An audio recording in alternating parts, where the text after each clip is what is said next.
How to play the key injury shakeups in the trade market. That's what we're going to talk about today on Stealing Bananas. I'm Ben Gretch. You can find the Stealing Signals newsletter at bengretch.substack.com. With me, as always, is Shawn Siegele. You can find all of his fantastic work over at RotoViz. Shawn, this week has been, a bummer. I mean, we've done a lot on Stealing Bananas over the last couple of years, talking through kind of the emotional side of this. Anyone, obviously, who has Justin Jefferson, Devon Achane, those types of rosters. I mean, it's just been a rough week. I'm sure Achane in particular is one that I know I wrote about in Stealing Signals this week as a guy that because I wasn't as on him. You got me some exposure to him. Some of my co-managers, a hat tip to our buddy Pete Overzet, who had the mantra this offseason of, a Miami Dolphins running back on every team he was always talking about. So, yeah, I mean, I had some co-managers that helped me get a little bit of exposure to him, but he wasn't somebody that I was, advocating for in a big way. And I don't necessarily feel like it was this massive hit for myself, although it's been great for some of my rosters because of people like you. But I wrote in Stealing Signals that the people who did hit on that, I mean, it's the worst type of outcome for fantasy football, where this is why we do this, is to ultimately fantasy football is a, sort of a player take thing. That's what's fun about it. We pick out sleepers, and when you get the sleeper right and he starts to perform at this level that Achane has been performing at, it is the best feeling in fantasy football. It's better than having Justin Jefferson performing well on your team because everybody drafted Justin Jefferson. You are the one that liked Devon Achane, and that is really, really cool. And so then when that gets taken away and you don't actually get the payoff of that, it's one of the worst feelings. I mean, we had it with Breece Hall last year. He was a little bit of a later pick that not everyone believed in. We were really excited about. He started to break out. Then he gets hurt right away. There are other examples as well. I wouldn't put like last year's Trey Lance injury in this bucket because we hadn't seen Trey Lance play. But at a high level, the point is when it's a clear hit and then you still don't even get the payoff. And so I understand for anyone who has been having a rough week this week. I just, I wanted to give a shout out that we've talked about it before, the emotional side of fantasy. Like, it's okay for it to bug you. And I've heard from people that it's bugged them. And then everyone always wants to say like, this shouldn't bug me so much. And it's like, yeah, but you put it really well. I remember last year, like anything that we care about, we should care about, right? If anything we're spending a lot of time on in life, we should care about. And it's okay that, something that you really enjoy doing that you actually care about, and it does impact you emotionally to any extent. Anyway, I don't know. How are you doing? And I guess I should let you comment on that stuff before we go into anything else. Yeah, I mean, fantasy is always a roller coaster. And there have been some years in the past where I felt like an individual week was so bad that in some ways it almost felt like the end of fantasy football, because it just invalidates everything that we spend the whole year on when you put so much time and emotion into all of that. And then certainly if you get it right, to have that player, and it's not just the player, it wipes out the team, right? I've been, messaging back and forth with obviously a lot of the guys in the RotoViz writing group. And obviously there's a lot of overlap with the,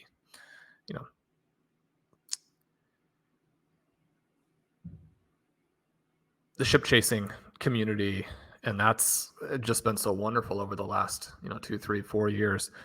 And not surprisingly, there's a lot of Achane in that group. And so I was messaging Ross on one of our teams where, we have Justin Jefferson. I was like, well, it seems like that team is in trouble. And he messaged back, don't worry, it's all right, because I've got a lot of Devon Achane. And so you're like, it's tough. And, I wrote this week, I don't have a lot in Dynasty because I was drafting Sam Laporta there. So, thankfully that play has also worked out well.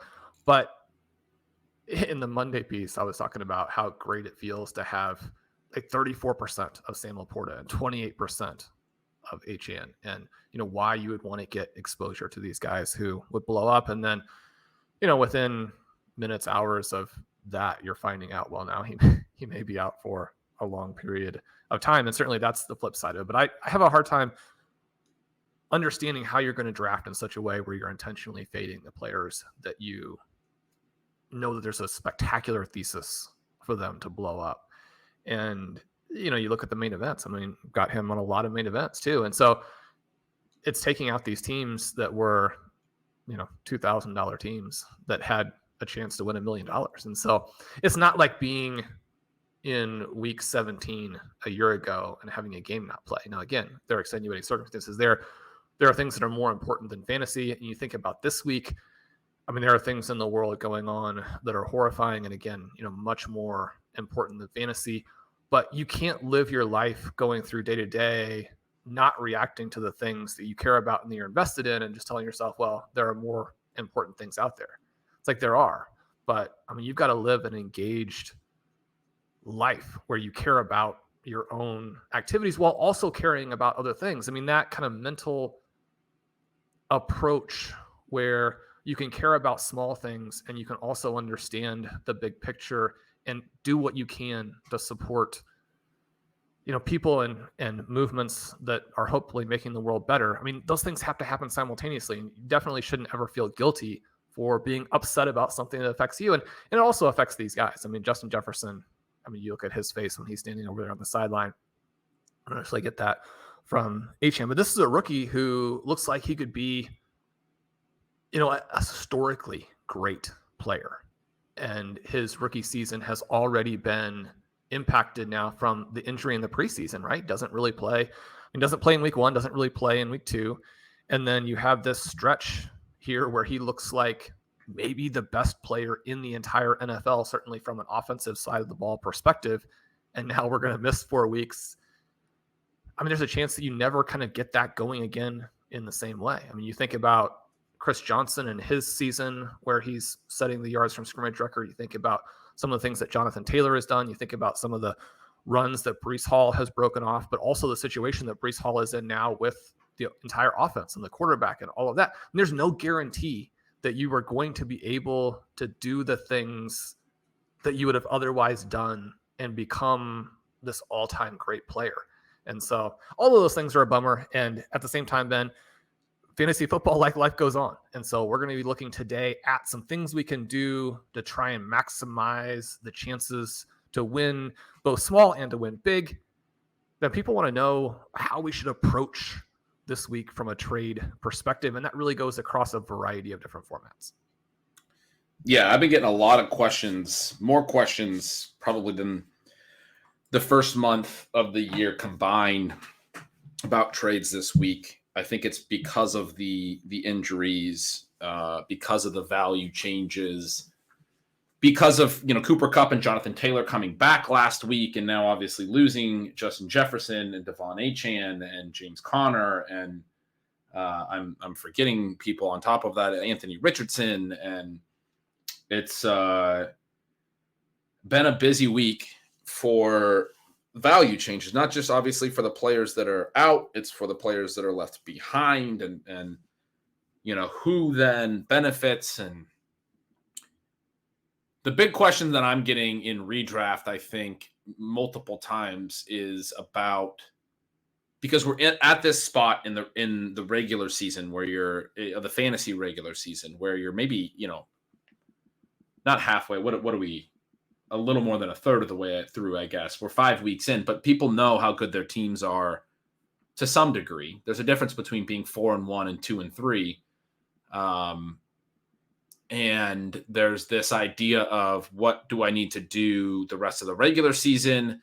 And then what am I doing to prepare for the playoffs? And when it comes to these injuries, this is a really interesting point in the season where, some of the reactions in terms of the trades are, can I hold Justin Jefferson for 4 weeks or possibly more, right? Then there's going to be so many discussions in this podcast about probabilities.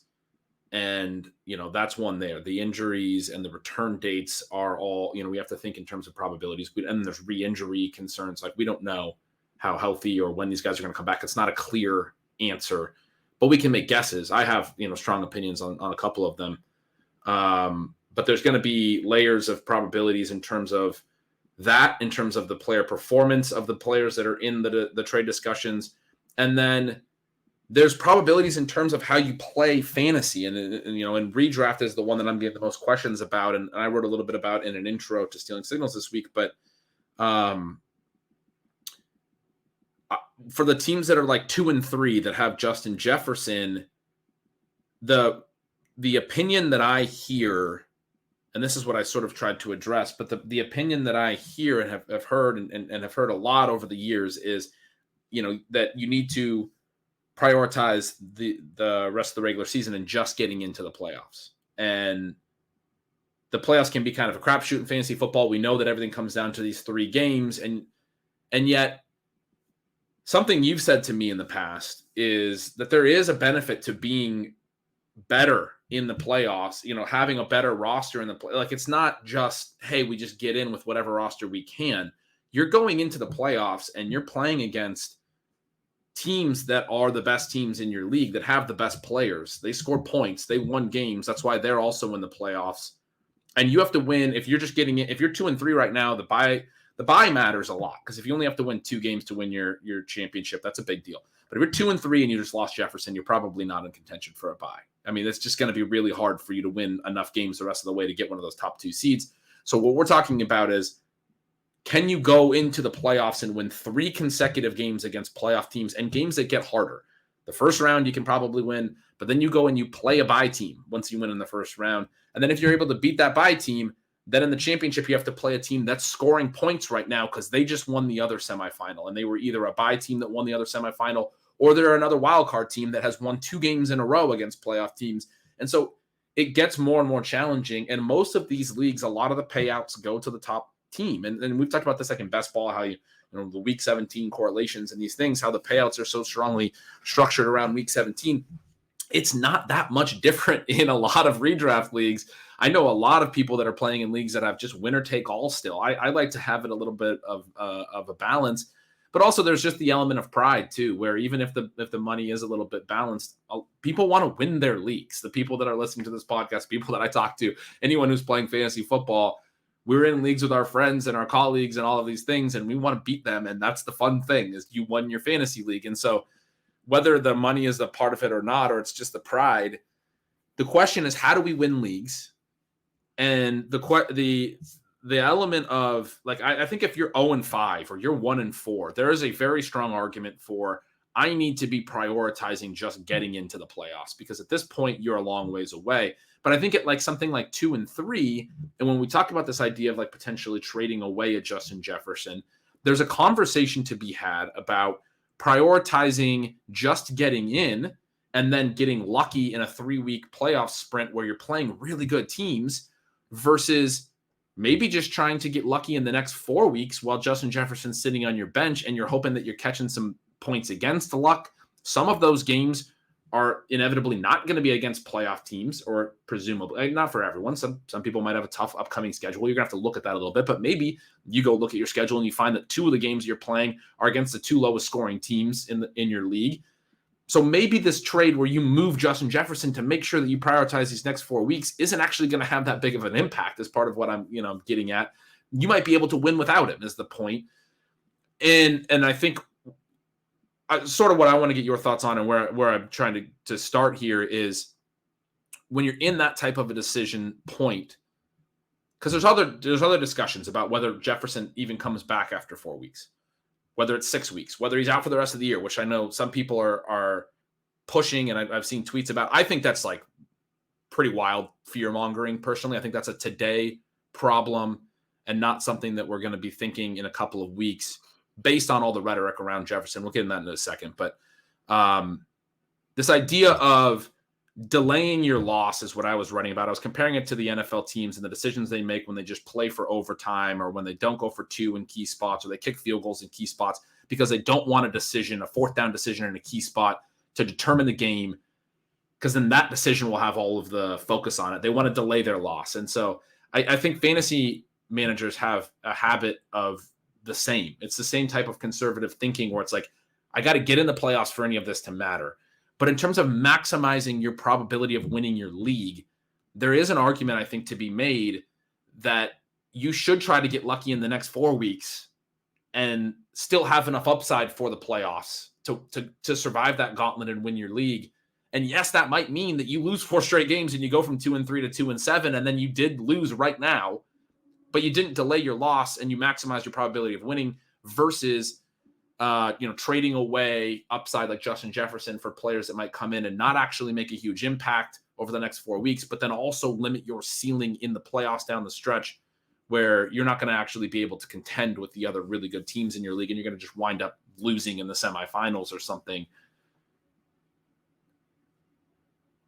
Thoughts? One of the things that really jumps out there that I think is interesting is that there is arguably a stronger argument for moving Jefferson if you're currently in first place. Because the first thing that you think is I can weather this if I'm in first.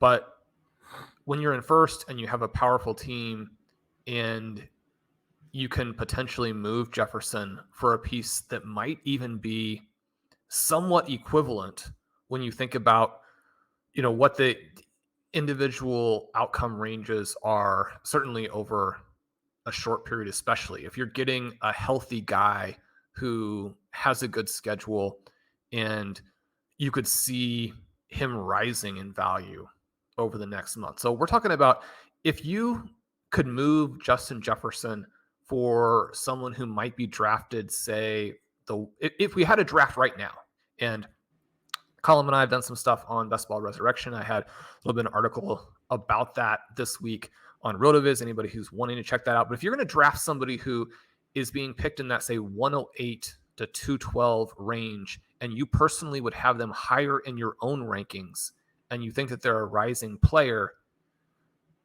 I'd be pretty tempted to do that because you get the certainty of a guy who's healthy right now, and you don't have to worry about, like, where is Jefferson actually going to be when he comes back 5 weeks later? Because you're going to miss the 4 games. He's not going to be in practice, or at least in terms of the game flow, that type of thing. You don't know that he's going to be 100%. You don't know what the Vikings' objectives are going to be at that time. It does seem really crazy to think that he would miss the rest of the year.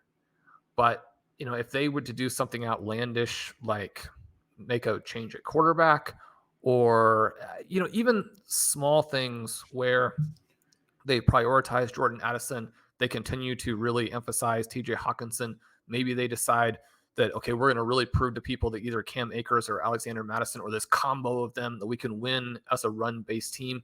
There are some structural things that could happen that would push Justin Jefferson from being the clear 101 or 102, obviously you've got Christian McCaffrey in the mix there, to somebody who'd be more like the 107, which again, you're talking about a guy who has a really high individual week scoring upside and who is just a very, very good player. But there are a lot of uncertainties anytime that someone is being sent to IR midseason.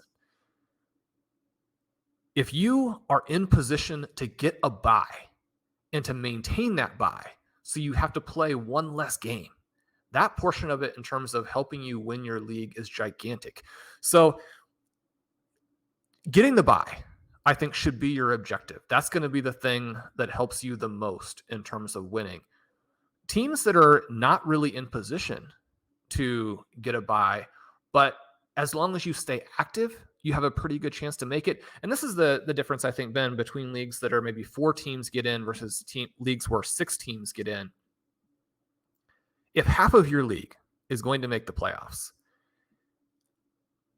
you just want to build the best team, right? It's going to be very difficult to not make it unless you're in one of these leagues where everybody is extremely active, and there are some leagues out there. But one of the things that we know is that if you have not huge amounts of money on the line and people have a lot of things that they're doing, and if their teams are struggling in that, 9, 10, 11, 12 range, there's probably going to be a tipping point in the season where those managers are not quite as active and are not going for it in the same way. And so, yeah, maybe the 5, 6, 7, 8 positions, there'll be a battle for that. And if you are 0-5, 1-4, if your team is bad, those things can all be issues. But mean, you can be 1-4 right now and actually be pretty loaded. I'm not saying that's the normal thing, but I drafted some teams with Eric Hope, who has written an article for us, very active again with the ship chasing community, very bright fantasy manager.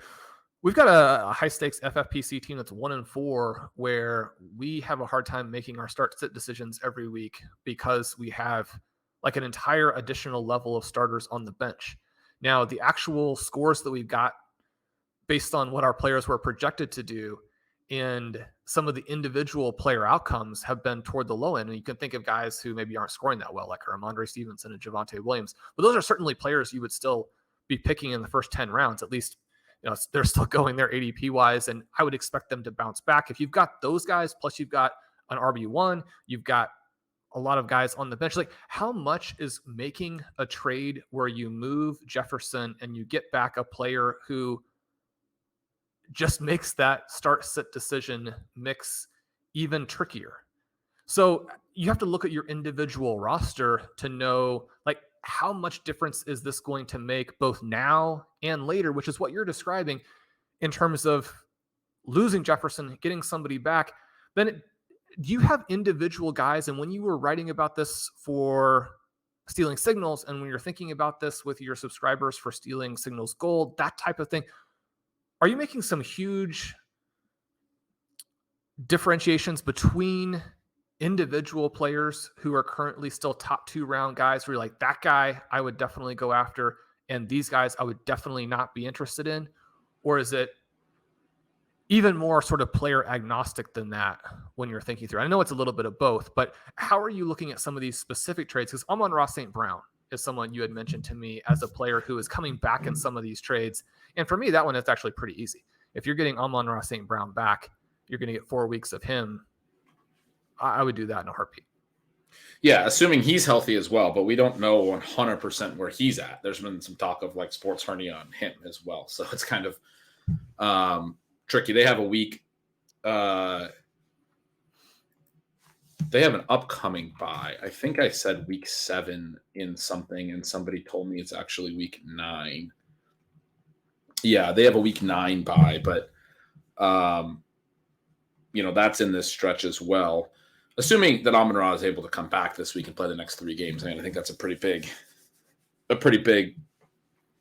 boost. And there's certainly the case that Amon-Ra, even if Jefferson comes back and is playing at a Jefferson level, Amon-Ra is a good enough player and a high enough scorer that like he could even be a better piece in an individual 3-week playoff than Jefferson. So somebody who has a ceiling that can actually contend with Justin Jefferson. To your question, I think there is a difference between the different types of players that are coming back. And he is one that makes the conversation a very interesting one. I think if you're doing Jefferson for Amon-Ra, you're probably talking about additional value being included. But yeah, I did hear about 2 different trades that feature Jefferson and Amon-Ra. I thought that was a very interesting framework, and I talked about it a little bit in Stealing Signals. The Jefferson timeline, I want to hit on that real quick. I call it fear mongering. I heard some people talking about he's going to be out for the year. Adam Schefter tweeted that there's some complications with his contract and some of those things. We know that some of these guys tweet things that their agents kind of tell them. And I'm not trying to come at Adam Schefter in any kind of way. Obviously, tons of respect for what he does, but I think the fantasy football community then really overreacts sometimes. The facts on Justin Jefferson's injury are that he tried to re-enter that game reportedly, that the Vikings immediately said they might need to protect him from himself before they announced anything about IR because he's so competitive, etc. That they eventually announced that he would go on to IR. And then there was a question for Kevin O'Connell. And Kevin O'Connell, the head coach, was the one who said that they might need to protect him from himself. There was a question for Kevin O'Connell about whether they thought he would miss the rest of the season. And he said he did not think so, but he otherwise did not want to speculate on the timeline.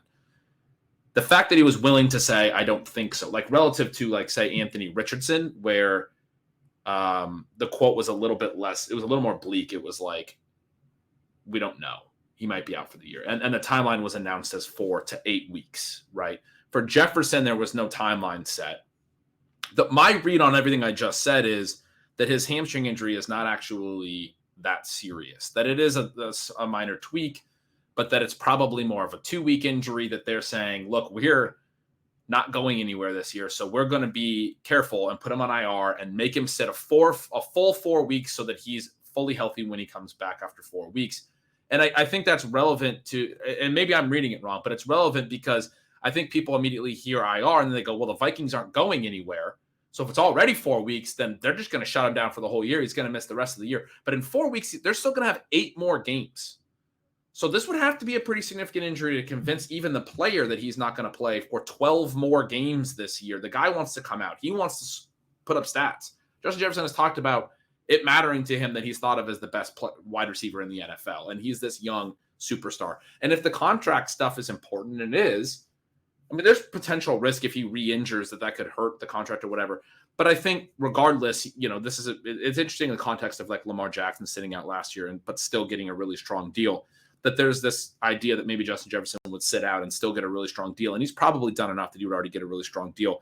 But there's also an argument to be made that coming back, putting up more numbers and becoming the greatest receiver through age whatever in terms of production, by only missing 4 games this year, he could still probably get there in terms of the stats that he's been able to put up early in his career. He might be able to demand that much more in terms of what this record-setting wide receiver contract is going to be. And it's going to be record-setting regardless. I mean, I'm not saying that he needs to come back and prove anything, but there might be an element in his mind, at least, that the contract stuff can be played the other way, where he's not going to let the team tell him he can't play if he's healthy, basically, which is sort of the implication that the team would shut him completely down.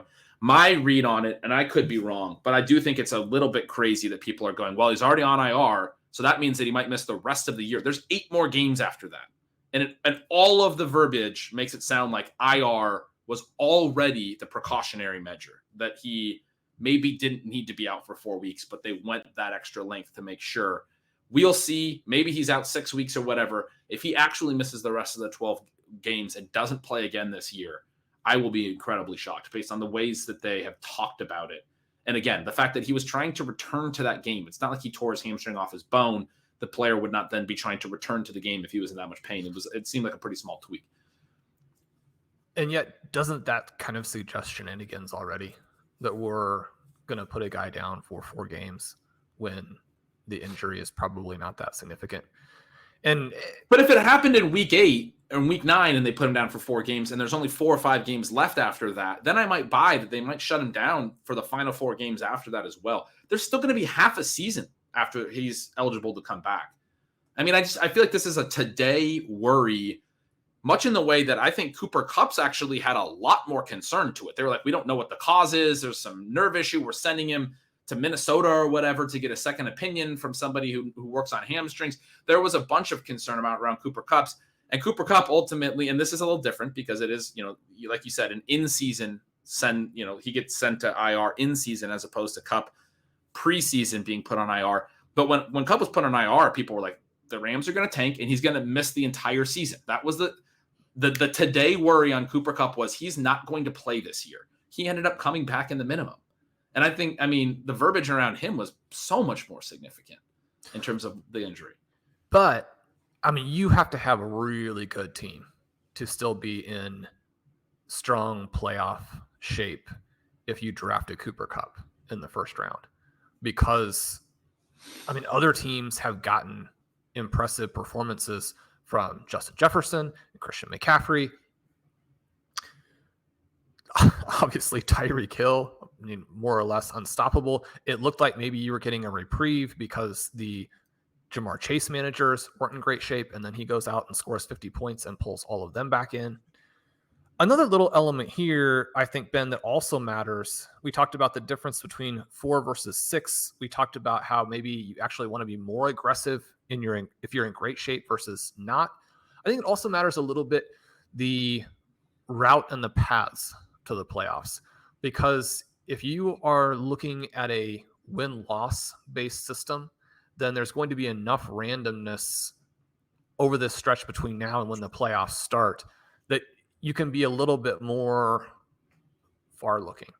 And you could be the highest scorer over the next 6 weeks and go 3-3. You go 6-0. You could be the 9th scorer and go 5-1, what have you.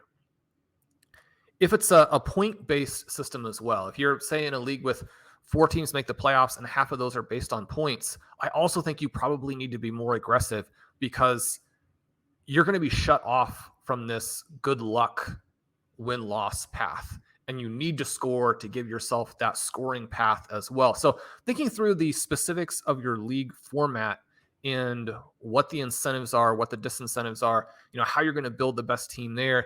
Also thinking through how active your league is from a trade perspective overall, because if you built a team, and not that every team that a Stealing Bananas listener has drafted is going to be in great shape for the buys, but we very much emphasize teams that have a lot of depth. And when I'm looking at my main event teams right now, Ben, I mean, we have the frustrations with J.K. Dobbins going out. We have the frustration with losing Achane.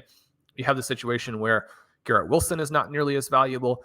Breece Hall is arguably not nearly as valuable, even though he has a good game against that really wretched Denver Broncos defense. So there are these issues that you're running into, but you also have a lot of guys like a George Pickens, who we saw have the big bounce back week. Now, a lot of it was based on the one play, but when you're drafting George Pickens, I mean, those plays matter. I mean, you're drafting it to get exposure to those plays. You have some Jahan Dotson, you have some Jackson Smith and Jigba. And some listeners are going to be saying, well, that's one of the reasons why I'm not in great shape.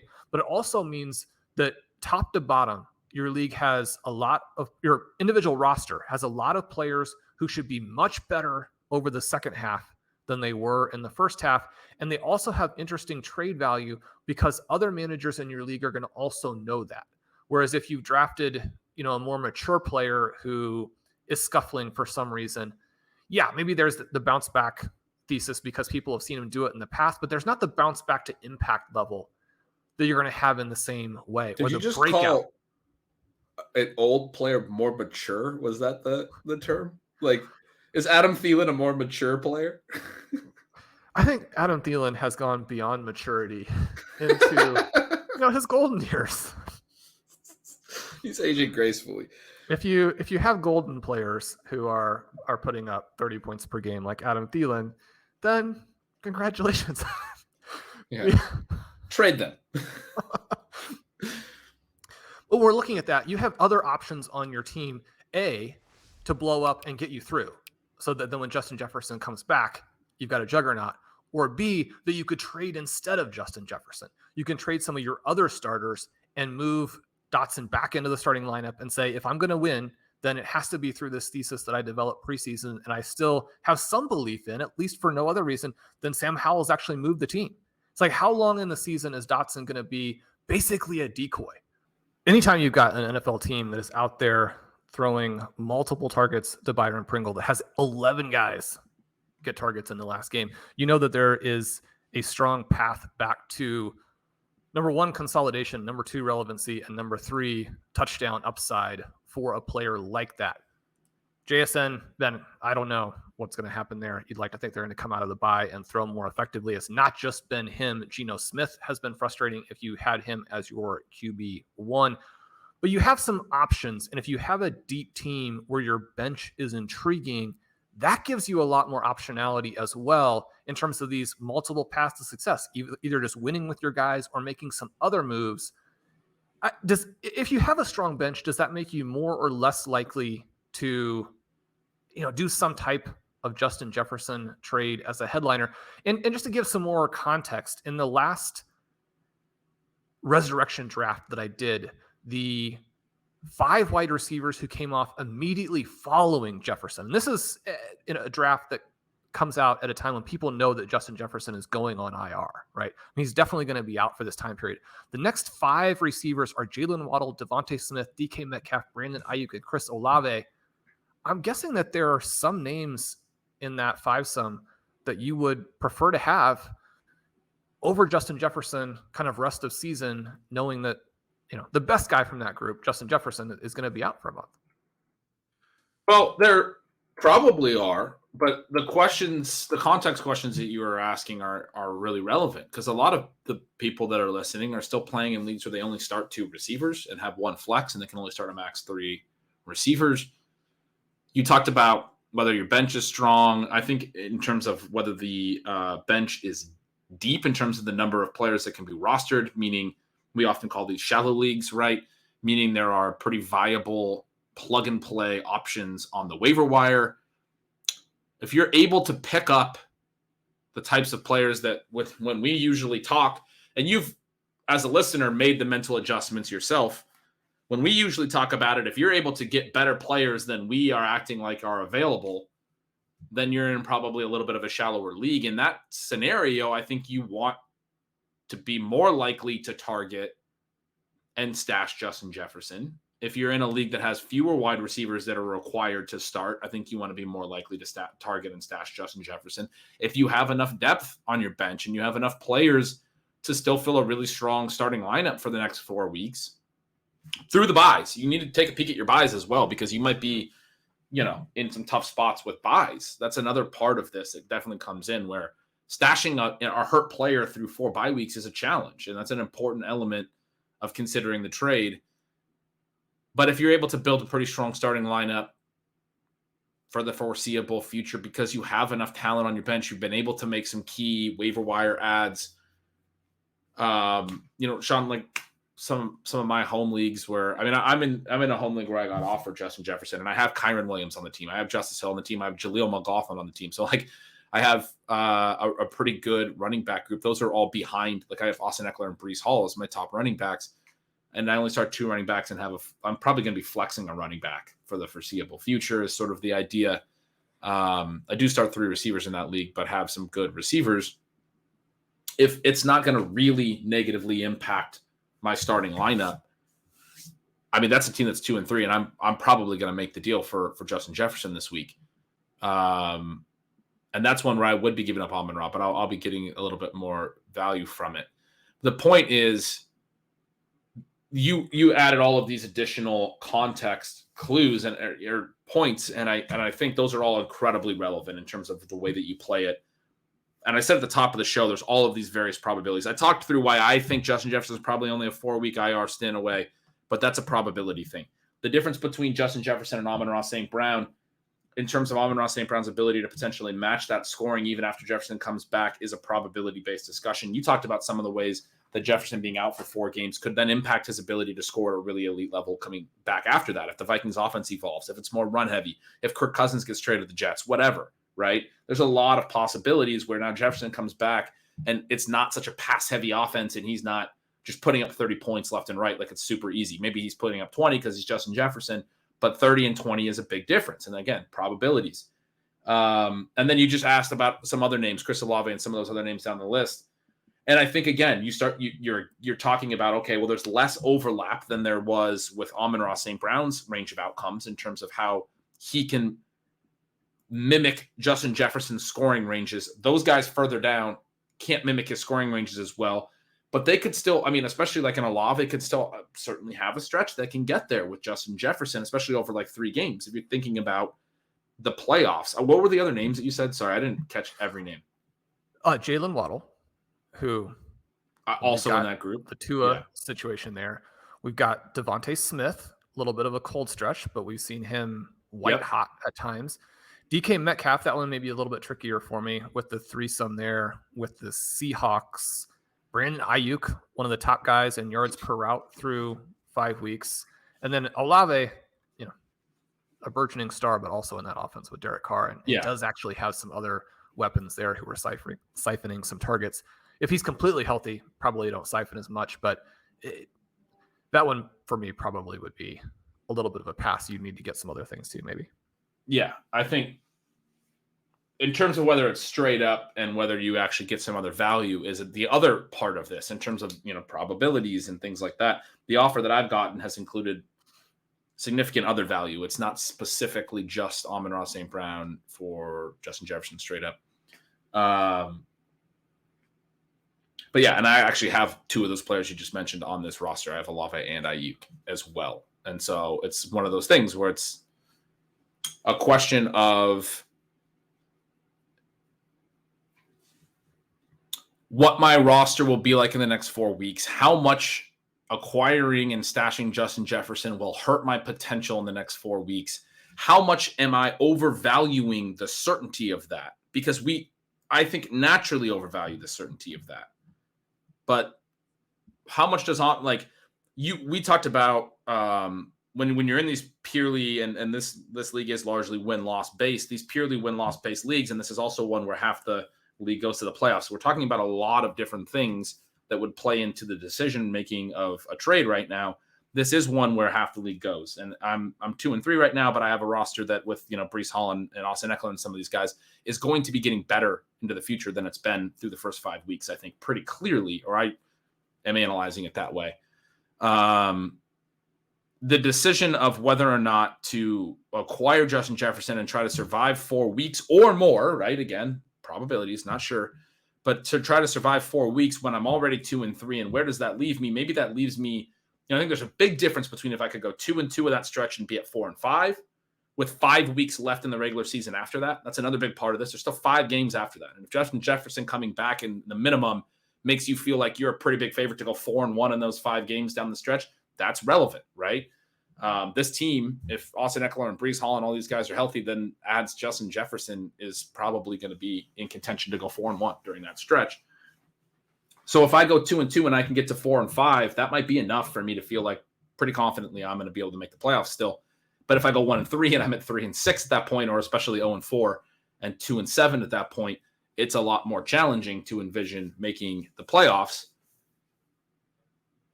But we don't want to overvalue, I think, the uncertainty element of it, which is it's this illusion of control that is one of the biggest reasons I've wanted to go into this discussion at all. Is I think decisions are often made by fantasy managers for reasons that they think are making more of an impact on the wins and losses than they are. One of the things about a lot of the stuff we talk about, Sean, about drafting upside, playing upside plays, being willing to take guys that have really high ceilings, but also take their low scores sometimes, is if you go look through your league history, you're going to find that most fantasy games are not decided by 5 points or 10 points. There's the difference between whether a guy scored 5 points or scored 12 points for you, which I think for most people, they feel like the 12 points is great. He did enough. And if they scored 5, then he cost me my game. It's like, that's a big difference. But those 7 points don't make the difference in most leagues. I just clicked on this roster. And I think the closest game I've had through 5 weeks on this one, just because it's the one that I have pulled up, it looks like it's about 27 points, 24. There was one that was a 24-point difference. You're going to find this over the years. If you go look at a lot of different fantasy games, they're not typically decided by 5 points. There will be some, and sometimes you'll have a season where you have a lot of them, but that's the outlier, obviously. For the most part, fantasy head-to-head matchups are decided by pretty large margins. And I mention this because, again, the idea of making a trade so that you can have a better shot at winning 2 out of the next 4 games relative to 1 out of the next 4 games, or 3 out of the next 4 games relative to 2 out of the next 4 games. It's an illusion of control. You don't know how many points these opponents are going to score against you. You can look ahead. You can try to get an idea. Do they have key players on buys when they're playing you? Are they bad rosters? Who's on your schedule anyway? But you can't play defense against them in fantasy. The points against element can go really high, can go really low. And then it may not, that one player, like if you trade Justin Jefferson and acquire Amon-Ra St. Brown, obviously Amon-Ra St. Brown is going to be helpful for the next 4 weeks. It's better than not having that player there. But if you do have a really good, talented roster, like the one I described, and I'm able to plug in, my alternative will be probably a very solid player. If I'm able to plug in a pretty viable other player, so as much as we were talking about Amon-Ra St. Brown can mimic Justin Jefferson's scoring, what if you have a player that can mimic Amon-Ra St. Brown's scoring at least over a 4-week stretch or get somewhat close? The player in question here might be George Pickens that I would be probably playing. Like, he has the potential to score somewhat at overlapping ranges with Amon-Ra over the next 4 games. So it's all a thought process. But I think what I hear from fantasy managers the most, and the way that I want to boil this down, what I hear is this assumption that trading away Justin Jefferson is what you would assume is I'm playing for the short term and I need to play for the short term. But the assumption being that you can actually impact those results more than you actually probably can. And I think that's why I thought earlier you said if you're a team that's actually 4-1, that might be the time to actually trade away Justin Jefferson. I thought that was really interesting because it's a little bit more nuanced. Obviously, that's a good roster that has other good pieces if it's 4-1. And you're saying what you really should be prioritizing is the bye. And that's an element where I can get behind that. I think that makes a lot of sense. Although, again, how much is that going to make a difference is a question. If it's only a 2 wide receiver league and you have other good receivers, some people are playing in really shallow leagues, 8 teams, 10 teams. I think you just keep Justin Jefferson at that point, right? And you play the other good players you have. So it's really important to think through your specific league and all these settings, but also don't overvalue how much you can actually impact the way that the results are going to come out. That's kind of the thing. The ways that we draft our teams, the depth that you talked about earlier, the ways that we play our start sits and everything, Shawn, it all comes back to being aware that we're not going to accurately predict things with a really, really high degree of confidence. You're going to have to deal with more injuries next week and the week after. And so working through that uncertainty is so much a part of building it. And it, as you were mentioning the bye element there, and you think about this sort of contrast or tension between getting the bye and not having to win an extra game versus building the truly elite powerhouse, almost unbeatable seeming, because any of these guys can get hurt mid-game, like happened with Justin Jefferson last week, and suddenly this unbeatable team doesn't actually score that well in the finals. But if you could trade Justin Jefferson to the other team that was competing with you to have the best roster, then not only do you increase your own chances of getting the bye, but maybe you take the other team that's going to get the bye or is the scariest team and you knock them out of the bye position and suddenly they have to win an extra game. That part, would also give you that tiny little potential edge. The other thing I wanted to mention here, Ben, is if we have medium to deep teams, we certainly have some people listening who are playing in those types of leagues. Something to work through here is that not only are you going to miss the 4 weeks with Jefferson over this IR stretch, but you're also not going to get his scoring in week 13. If you go out there and trade him for Keenan Allen, who has already had his bye, and then to get the exact perfect draw, and it's certainly one that actually someone would trade you, might be difficult. But if you could take Keenan Allen and also get Mike Evans or Chris Godwin, if you could get Keenan Allen and also get Jackson Smith and Jigba. I had mentioned I was maybe a little more skeptical of DK Metcalf, but one of the reasons he would go in that range in a resurrection draft is that he's already had his bye. So you get a full extra week from him. Certainly in best ball, that can mean a lot to you because you don't have to figure out these start sets. You're just going to get those spike weeks on the extra upside that comes with that. So that's why you're mentioning Evans, Godwin, JSN, DK. These are guys that have already had their bye as well. Right. I mean, even an Amari Cooper, who I'm always selling and who now has some real quarterback concerns.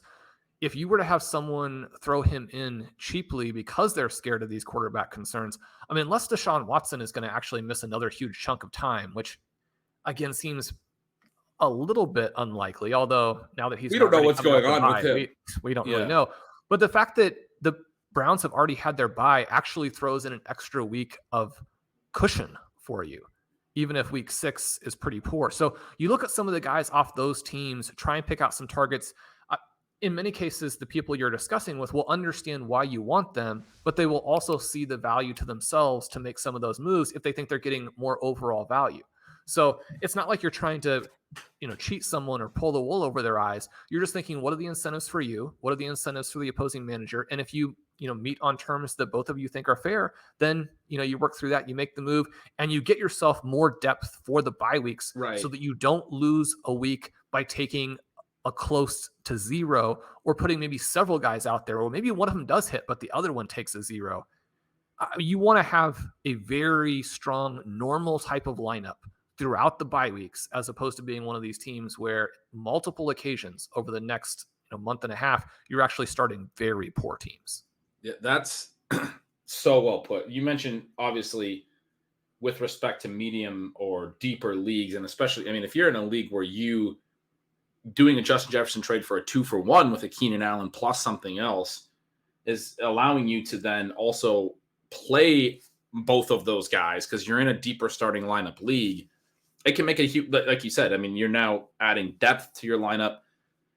I completely agree in the deeper leagues that it makes more sense to be moving Jefferson. It's the inverse of the specifics we were making about the shallower leagues wanting to stash him. I think the sort of end point on this, and that I thought was so fascinating about all these trade discussions, is I mean, and this happens a lot, and we've probably talked about it before, but I get a lot of these questions that are like, would you trade X for Y? And I'm almost always like, what are the 17 things of context that I'm going to now need to know? How deep is your league? How many roster spots do you have on your bench? How deep is your roster? How replaceable is this player for you? How easy is it for you to get guys off the waiver wire? How high is the replacement level? Are your other managers engaged, or are you able to just grab every, good new sleeper off the waiver wire? Because all of that stuff is going to matter. And so whether or not you're actually stashing Justin Jefferson or trading him and trying to acquire win now pieces, which I'm saying there's this illusion of certainty, but I'm obviously not of the belief that trying to acquire a player who is playing isn't a win now move. I mean, obviously it is. It's you're getting points now. I'm just trying to emphasize that I think we overstate the effect of that in terms of our actual ability to win and lose those games. And so I think that's a relevant part of the discussion. And yet, broadly, the ending point of this whole discussion that I thought was a fun one, and I loved your take on it as well, but is that I always want to respond that it depends, that there's context, and then in the case of whether or not you should be trading Justin Jefferson or stashing him right now, it is absolutely the case that you should be doing both, that in some leagues you should be stashing him and in some leagues you should be trading him, that it is completely dependent on the general context of where you're at, and you need to think through that. And that's what we're always trying to do here at Stealing Bananas. And we get that feedback and obviously really appreciate that. We're not trying to just give you fish. We're trying to teach you to fish. We're trying to teach you how to think through all of that context, because obviously we don't have the ability to go through everyone who's listening to the show and talk through the context of all of your leagues and help you with all of your decisions. But when we talk through these things, we're talking about the things that you should be thinking about in your league so that you can be armed with the ability to make that decision. But yeah, the answer could be yes, you should be getting Justin Jefferson. The answer could be no, you should be, or you should be trading him away, or you should be declining the trade and stashing him, or what have you. All of those are possible answers depending on your league. It's about as clear as mud. It's one of the reasons that fantasy football is so fun, because the easy answers often lend themselves to other problems or some exploitable opportunities for the person who maybe is on the other side of that. So then, and one of the things about these trades is it does give you a chance to be engaged and to enjoy the process and enjoy the fact that you're playing a game, even when obviously we wish none of these players would have gotten hurt in the first place. So, but that's going to do it for today's episode of Stealing Bananas. We're going to probably take a little bit of a break here, as I got sort of a once in a lifetime opportunity to take a bit of a trip with some family that I might not be able to do at other times. We're going to be doing some of the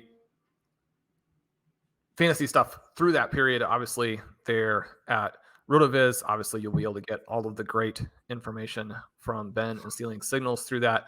We will be back. Don't worry, the podcast hasn't ended. We might have some bonus episodes, although I think that will probably not be the case, as this particular trip doesn't necessarily lend itself that well to that.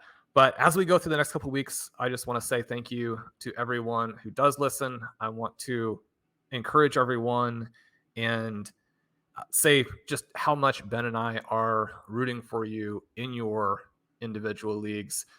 The hardest thing for me when we go through some of these negative things that happen during the season are just knowing that people who are part of our various communities are also struggling because they have similar players. Maybe they're going to lose some games. Maybe they were on the verge of something really special, and now, not that it won't transpire, but there are going to be some different hurdles you have to overcome. I hope that for all the real NFL players, these next couple of weeks go really well. I hope that for your fantasy teams, we get high scores and 0 injuries, and that includes all the players that we don't have rostered as well. Man, I don't really want to leave you here, and for I no other know. reason that we've been having some really good MLB conversations before we Yeah. record the show. My Diamondbacks are about to play in the NLCS. The sweep of the division rival Dodgers that have been holding them down for a lot of years. I mean, that's when my Mariners went last year, they got knocked out by the Astros, but that was the similar setup where it would have meant that much more if we could have beaten the Astros. So I'm sure that felt incredible for you guys to have the Diamondbacks go out and sweep the Dodgers. They're heading to the NLCS. You were telling me before the show they should be the favorites to win the World Series now based on their roster. And I was giving you some crap and saying, I think you're definitely drinking the Kool-Aid. You probably, when you planned this once in a lifetime trip that you'll be going on, and I think I speak for all the listeners that we hope you have an absolutely incredible time. And I'm sure all the listeners are going to be bummed that we won't be able to do much, if any, shows over the next couple of weeks. We will be back after that, obviously, but that you work incredibly hard at Fantasy. Everybody knows that. Everybody who reads your work and has listened to your podcast year round for years is very much, I think, in agreement with me in saying that you should go have some fun, take some time off, enjoy the trip with family. But you probably, when you got the opportunity to do this and planned it, weren't expecting the Arizona Diamondbacks season to still be going on right now. You're going to be trying to follow that a little bit while traveling. But yeah, the NLCS, that's a fun outcome for a team that you mentioned to me recently. A couple years ago, were a 100-loss team, and you heard a stat that they were maybe the quickest team to turn around in 2 seasons from a 100-loss team to making the playoffs. They were only 84-78 this year. The NL a little bit weaker, and they were able to get in the wild card. They win both of their games against the Brewers and sweep them in Milwaukee, and then sweep the Dodgers 5-0 so far in the playoffs, and they're on to the NLCS. On to the NLCS, they have 2 aces. They have young stars. They have a bullpen that's flipped from the worst to one of the best. Then before the season, I was kind of joking with you because obviously you guys do all the great work over there at Stealing Lines, your betting project with Dalton Cates. Make sure everybody is signed up for that. I'm more focused on the fantasy side, not really the betting side, but I was joking with you that I wanted to get your input on how the best way to bet their preseason win projection of just like 75 wins, which seemed absurd. That seemed like a lock. Of course, when they had one of the worst Julys ever, I'm like, nice I didn't make that bet so I can just relax and enjoy them. But now that they're back through here, it has been a lot of fun. Hope other people are out there enjoying whatever it is that you enjoy. Certainly when you get an HN injury, and we haven't spent as much time on Anthony Richardson, but that just so unfortunate too, as he was emerging as such a fun player. We need more great, interesting quarterbacks in the NFL as opposed to fewer. Hopefully you got some other sporting event that you can, get a little bit of that decompression with, balance some of those things out. But as we said, week 6 starting tonight with the Kansas City Chiefs, maybe putting 70 points on the Denver Broncos. I mean, it's been done before. Yeah. Good luck to everybody in week 6. We love you. We'll talk to you guys soon.